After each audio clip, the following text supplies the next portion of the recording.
Eleições na UFOP. O Plano Aberto de hoje traz a primeira de duas reportagens que vão falar sobre as funções de um reitor e os desafios para a próxima administração da universidade. E a gente traz também uma reportagem especial que vai mostrar como é produzido o jornal feito pelos moradores das regiões afetadas pela lama da Samarco.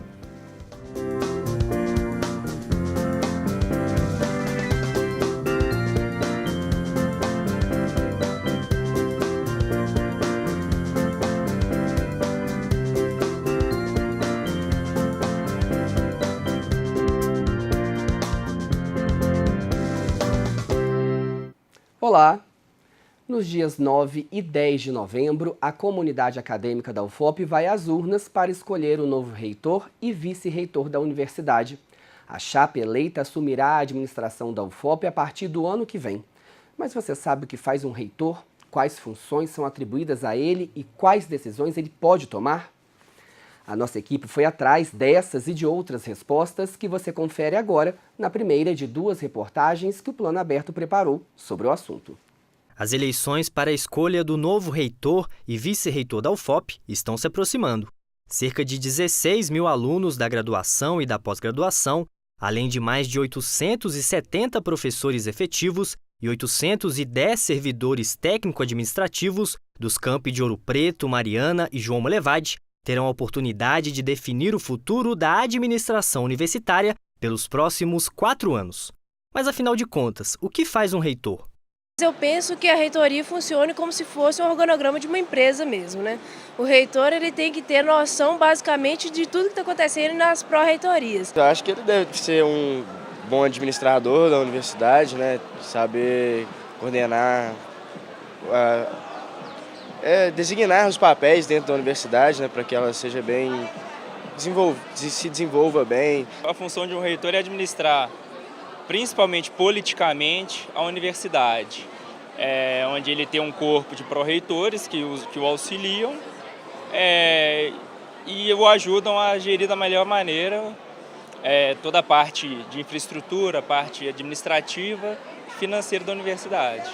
O reitor representa a instituição junto à sociedade, governo e, principalmente, junto à comunidade acadêmica. As suas principais competências são planejar, executar e supervisionar as atividades da universidade. Na ausência do reitor, essas responsabilidades passam para o vice-reitor.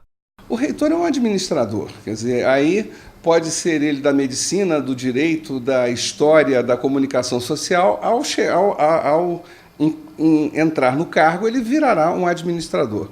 Só que um administrador com características específicas. Ele não tem um orçamento livre, o orçamento dele é definido pelo Orçamento Geral das Universidades dentro do Ministério da Educação. Isso significa não apenas a folha de pagamento, mas significa os recursos para a administração, recursos para obras que porventura sejam necessárias, recursos do custeio do cotidiano da universidade, que é o material de escritório, que é o material de limpeza, etc. A escolha do reitor é feita por meio de uma eleição que pode ser diferente de acordo com cada universidade. Segundo o levantamento realizado pela Universidade de Brasília, 68% das instituições federais brasileiras adotam um sistema paritário, onde os votos têm o peso igual, mas a proporção é respeitada entre grupos. Nessa equação, é levado em conta 1/3 dos votos dos professores, somado a 1/3 dos votos dos servidores técnico-administrativo, mais 1/3 dos votos dos alunos. A UFOP adota esse sistema. Uma eleição paritária é uma eleição em que os atores envolvidos, aqueles que vão escolher, são pessoas distintas, com interesses distintos, com obrigações distintas. O que você vai ter é um grupo de professores que vão votar, vão escolher, e aí o conjunto de votos desses professores gerará um resultado, os técnicos administrativos farão a mesma coisa e o alunato fará a mesma coisa. Não é um professor um voto, um técnico um voto, um aluno um voto. Por isso é uma eleição paritária. Como as responsabilidades são diversas, o reitor precisa de uma equipe para descentralizar as ações. A administração geralmente é organizada em pró-reitorias, coordenadorias e diretorias. Tem também a Prefeitura do campus, que é responsável pelos serviços de manutenção da infraestrutura universitária.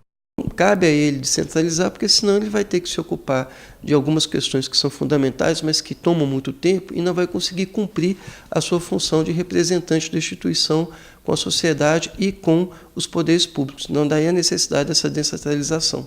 O reitor também preside o Conselho Universitário, órgão máximo que cuida dos planos acadêmico, administrativo, financeiro, patrimonial e disciplinar. O Conselho Universitário é uma instância parlamentar, né? Ou seja, onde os representantes dos órgãos e os representantes dos 3 segmentos fundamentais, docentes, discentes e técnicos, têm assento e decidem a vida acadêmica, decidem a vida orçamentária, decidem os rumos políticos que a instituição vai tomar de acordo com a conjuntura.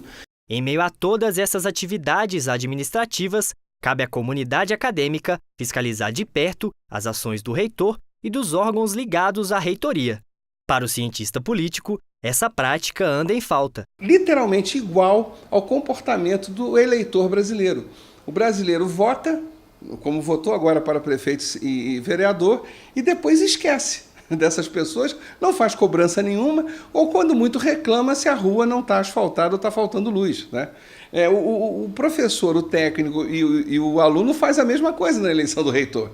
Acaba participando da eleição, mas não olha o portal da transparência, não verifica se os gastos estão sendo realizados, não verifica coisa nenhuma, né? E depois, se acontece algum problema, reclama. Quer dizer, mas olha, o problema já estava acontecendo lá atrás. E na próxima reportagem da série especial sobre as eleições para reitor, você vai ver os desafios que a próxima administração da UFOP vai ter que enfrentar. E ainda sobre o processo de eleição para reitor da UFOP, nesta quinta-feira, os candidatos da Chapa 3, formada pelos professores Issam Moendo, do Departamento de Geologia, e Deoclésio Alves Quianca Júnior, do Departamento de Ciências Biológicas, anunciaram que desistiram de concorrer à pesquisa paritária da universidade. De acordo com nota publicada no Facebook, a chapa avaliou que o projeto proposto não coincide com os anseios atuais da comunidade acadêmica e que, por isso, os professores que fazem parte da Chapa 3 não se sentem legitimados a continuar o projeto de gestão institucional estruturante. A chapa finaliza a nota agradecendo o apoio recebido durante a campanha. E se você quiser conhecer as propostas das chapas que concorrem à reitoria da UFOP, é só ir ao nosso canal na internet e assistir a série de entrevistas com todos os candidatos que o Plano Aberto levou ao ar nessa semana. É só acessar youtube.com/cppafop. Neste sábado, dia 5 de novembro, será completado um ano da maior tragédia ambiental do país.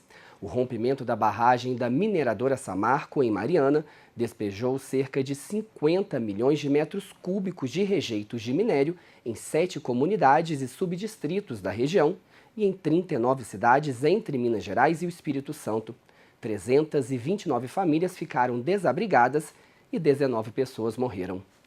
Diante de tanta notícia ruim, de tantas perdas, o coletivo 1 Minuto de Sirene, criado após a tragédia, teve a ideia de montar um jornal impresso para facilitar a comunicação dos atingidos pelo rompimento da barragem.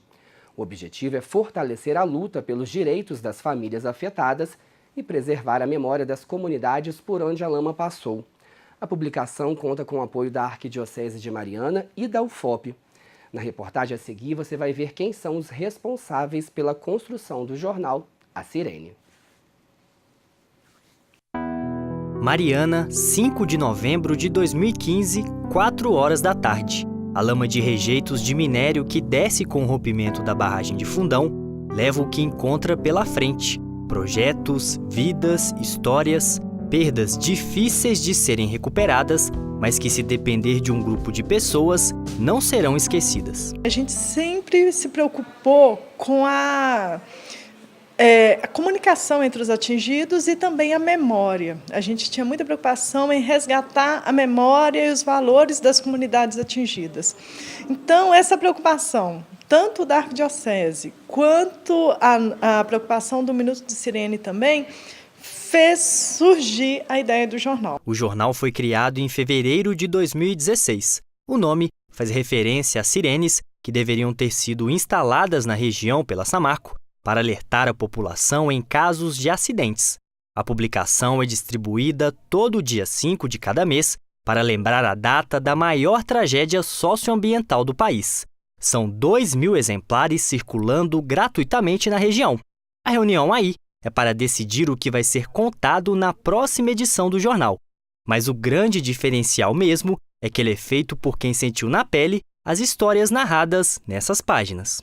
Olha, eu sempre coloco que o jornal para os atingidos é essencial. Hoje é uma ferramenta que é indispensável dentro do trabalho que a gente faz nas comissões, porque é o meio que a gente tem seguro de divulgação, sem interferência de nenhuma outra mídia, feito pelos desabrigados para os desabrigados. É importante porque, como ele é feito por nós, nós não tiramos, nós não excluímos nada e não acrescentamos nada além do que a gente quer contar. Então, assim, sai exatamente com as palavras que os atingidos gostariam que saísse, que muitas vezes nos jornais, nas televisões, não saem. Eles distorcem, né? Então, ele feito por nós, ele sai exatamente da forma que a gente quer. Nesse processo, a Universidade Federal de Ouro Preto também contribui com a participação de alunos e professores do curso de jornalismo. São cerca de 10 colaboradores. Toda a pauta e toda a ideia do texto, elas são propostas pelos atingidos. A ideia é que o jornal seja um jornal dos atingidos. A gente só ajuda na melhor maneira de levar isso para a comunidade, né? Com apoio de texto, porque alguns deles têm essa dificuldade nessa linguagem jornalística, né? Que é uma coisa mais técnica. Então a gente ajuda eles, mas tudo é feito por eles, só com o nosso apoio mesmo. As histórias contadas aqui também chegam a quem sofre de forma indireta as consequências da tragédia. É o caso do Flávio, que tem uma loja em Mariana. A Associação Comercial da cidade não possui dados precisos sobre queda nas vendas e fechamento de comércios. Mas, segundo a Samarco, a paralisação das atividades da mineradora foi responsável pelo fechamento de 582 postos de trabalho somente na empresa. Tivemos que tomar várias decisões nesse período para continuar, né, com as portas abertas. Vários comerciantes e vários prestadores de serviços e empresários fecharam, né, as portas nesse período. Nós ainda continuamos com as portas abertas, tivemos que fazer vários ajustes e nós estamos também nos reinventando. Acompanho desde o início do movimento, começou com a hashtag Fala Bento, né, e depois se transformou um Minuto de Sirene, que teve como resultado o jornal Sirene. A gente acompanha todo mês e essas últimas edições que deram um enfoque, né, para esse tópico de somos todos atingidos e esse conceito de atingido foi muito importante. O Cristiano, morador de Bento Rodrigues, tem gostado bastante dessa experiência no jornalismo e espera continuar contribuindo com o resgate da memória do distrito. Eu levo muita informação, né, igual era morador lá, igual recuperando várias notícias e trago para o jornal estar divulgando para as pessoas que realmente não entendem, assim, não vê o que realmente está acontecendo. O que eu mais gosto é de ir atrás da notícia, para me resgatar o que está acontecendo para as pessoas que não sabem ficar sabendo. E você pode fazer como o Flávio, mostrado aí na reportagem, e acompanhar as edições do jornal A Sirene pela internet. É só acessar a página facebook.com/Jornal Sirene. E ainda sobre a tragédia em Mariana, a FEAM, Fundação Estadual do Meio Ambiente de Minas Gerais, afirma que até o momento a Samarco recebeu por parte do órgão 30 multas que somadas chegam a mais de 189 milhões de reais. A FEAM afirma ainda que as multas estão sendo discutidas administrativamente e que por isso não é possível fazer a cobrança dos valores. De todas essas multas, apenas uma, no valor de 112 milhões de reais, foi confirmada em última instância, mas a Samarco ainda não fez o pagamento. Em nota enviada à nossa produção, a mineradora alega que há aspectos técnicos, financeiros e administrativos que precisam ser analisados antes do pagamento. A Samarco afirma que está exercendo o seu direito legal e diz que vai cumprir com os compromissos assumidos. Ainda de acordo com a empresa, foram entregues até hoje quase 8.000 cartões para o pagamento mensal de um salário mínimo para cada pessoa do núcleo familiar atingido pela tragédia, mais um adicional de 20% do salário mínimo para cada um dos dependentes, além de cesta básica. Segundo a Samarco, esses critérios foram definidos junto com o Ministério Público. E hoje, devido às reportagens especiais que nós exibimos, o Plano Aberto não vai apresentar a agenda cultural. Mas na nossa página no Facebook, nós preparamos uma programação especial para você escolher o que fazer no fim de semana. A gente fica por aqui. Obrigado pela companhia e até o nosso próximo encontro.